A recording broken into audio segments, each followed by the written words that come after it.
It happens in a split second, but the fallout might last for years, because when Maye leaned forward behind his offensive line, something bigger than a first down was at stake. This wasn't just another fourth and short call.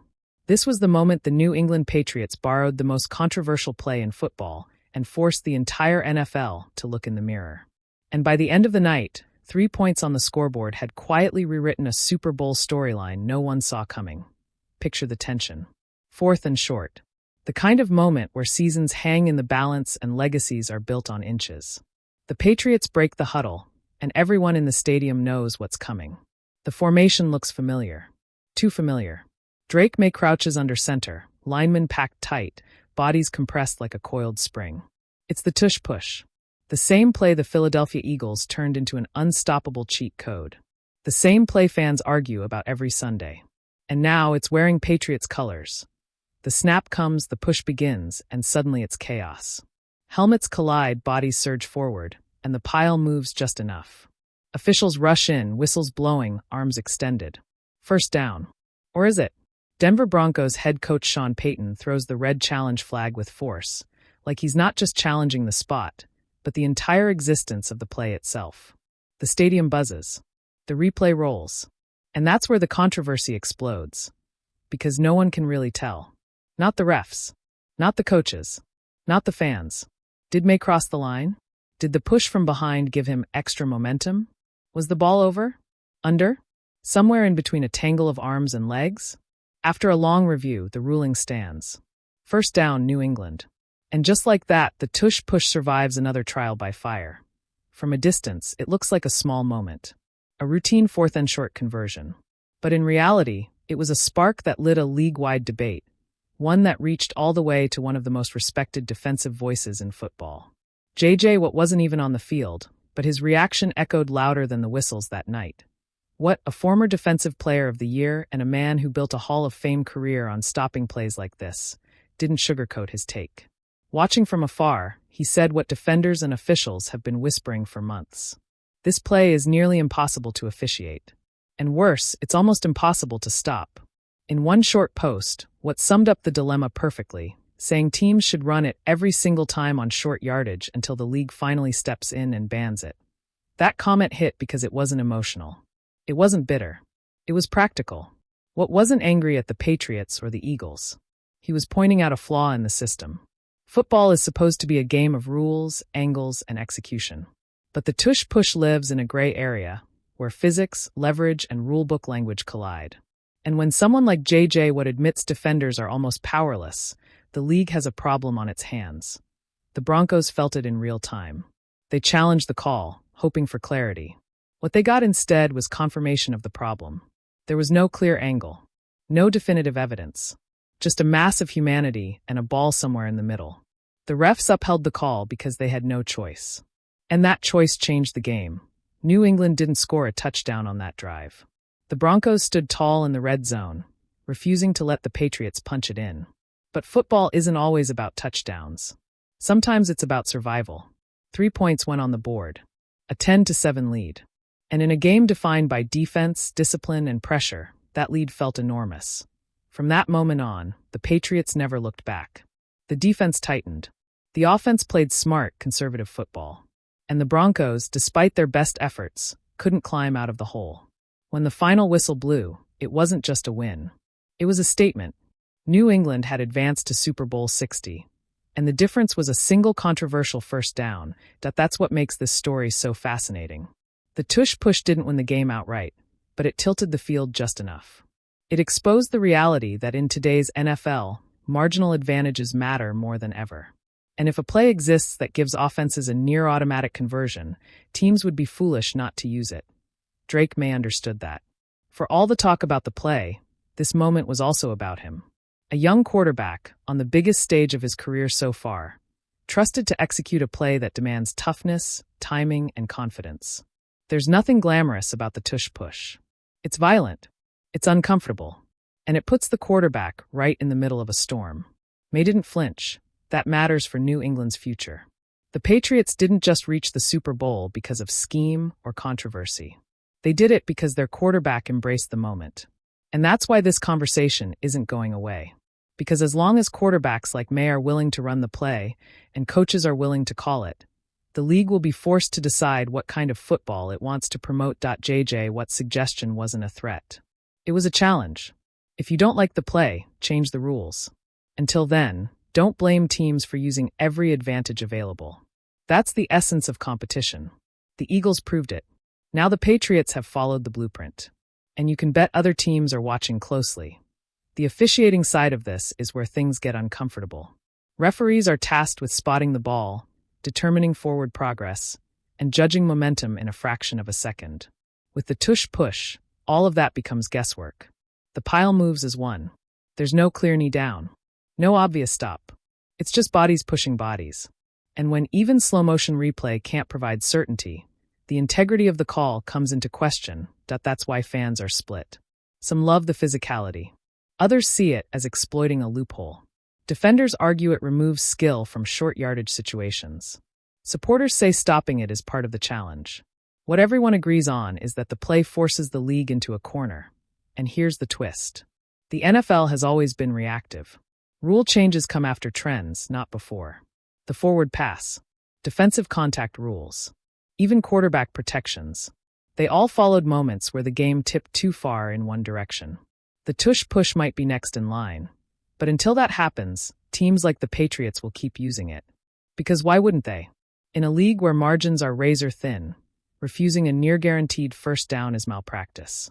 JJ Watt knows it. Coaches know it. And now fans are watching history unfold in real time. Think about the irony. A play popularized by Philadelphia might be remembered for helping New England reach another Super Bowl. Different teams. Same philosophy. Win at all costs within the rules as written, not as debated on social media. The Broncos learned that lesson the hard way. They did everything right defensively. They challenged the call. They held New England to 3 points. And still, it wasn't enough. That's the cruelty of football. Sometimes the smallest moments carry the biggest weight. As Super Bowl 60 approaches, this story won't fade. Analysts will debate it. Coaches will be asked about it. And the league office will feel the pressure. Because if the Patriots hoist the Lombardi Trophy, there will always be an asterisk in the minds of some fans. Not because they cheated, but because they leaned into a play that feels almost too powerful. And maybe that's the real takeaway. Football is evolving. Offenses are smarter. Coaches are bolder. And players like Drake, Maye are willing to do whatever it takes to win. The tush push isn't pretty, but neither is losing. And until someone proves they can consistently stop it, or until the NFL steps in, it's here to stay. So now the question turns to you. If you're a coach, do you embrace it or reject it on principle? If you're a defender, do you adapt or campaign for change?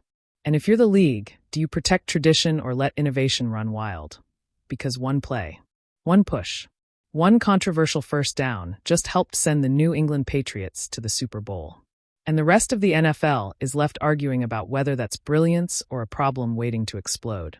And that's where this story gets even deeper, because the tush push isn't just a single play anymore. It's a symbol of how the NFL is slowly shifting into an era where efficiency beats aesthetics, where winning ugly is still winning, and where moral victories mean absolutely nothing in January. Inside the Patriots' locker room, no one was apologizing. Why would they? Players talked about execution, leverage, trust. Offensive linemen spoke about timing their surge perfectly. Drake Maye spoke about belief. Not belief in controversy, but belief in his teammates. That's the part critics often miss. The tush push only works if everyone commits. One late step, one bad angle, one lineman standing too tall, and the play dies instantly. It looks simple, but it's built on precision. And that's why defensive players hate it. Because effort alone isn't enough. You can fire off the ball perfectly and still lose ground. You can guess the snap count and still get swallowed. It feels unfair, and in football, anything that feels unfair usually becomes public enemy number one. JJ Watt understands that better than almost anyone. He spent his career wrecking game plans, blowing up plays before they could develop. For him to openly admit that this play is almost impossible to officiate and nearly impossible to stop is massive. That's not a casual fan talking. That's a defender who lived in the trenches. When Watt says, run it until they ban it, that's not sarcasm. That's a diagnosis, because the NFL has been here before. Remember when offenses started spreading the field and defenses complained about illegal contact? Remember when mobile quarterbacks forced changes in how hits were judged? Every time the league pushes forward, there's backlash. And then there's adaptation. The Tush Push is simply the latest chapter. What makes this moment different is the timing. This wasn't a Week 3 experiment. This wasn't garbage time. This was a conference championship-level moment, with Super Bowl implications. That's why Payton challenged it. He wasn't just hoping for a better spot. He was hoping for clarity. And what he got instead was uncertainty. That uncertainty is dangerous for the league. Fans want drama, but they also want trust. They want to believe the game is being officiated consistently. When a play repeatedly ends with shrugs and guesswork, that trust erodes. And yet, the league can't simply remove it without consequences. Ban the push from behind, and you fundamentally change short-yardage football overnight. That's the dilemma. Do you protect defenses, or do you protect innovation? Do you preserve the chaos that makes football violent and raw, or do you streamline it into something cleaner but less authentic? There's no easy answer, and that's why this debate won't end before Super Bowl 60 kicks off. Meanwhile, the Patriots are preparing. And you can bet every defensive coordinator they face is obsessing over 1 yard. 1 foot. 1 push. They're stacking the box. They're drilling low-pad leverage. They're practicing goal line stands until legs burn. Because everyone knows New England won't hesitate to call it again. Maye's growth arc adds another layer. This wasn't just a physical play. It was a mental one. A young quarterback trusting the call, trusting his line, and trusting the moment. That's leadership. And leadership wins in February. What's wild is how quiet the play was after it happened. No excessive celebration. No taunting. Just business. That's Patriot football at its core. Do the job, move on. And yet, outside that huddle, the noise exploded. Former players debated it on TV. Analysts argued rule interpretations. Fans flooded social media with screenshots and arrows trying to prove where the ball was. And through it all, the scoreboard stayed the same. 10-7 final. Super Bowl bound. That's the cold truth. You don't win championships by being popular. You win by being effective.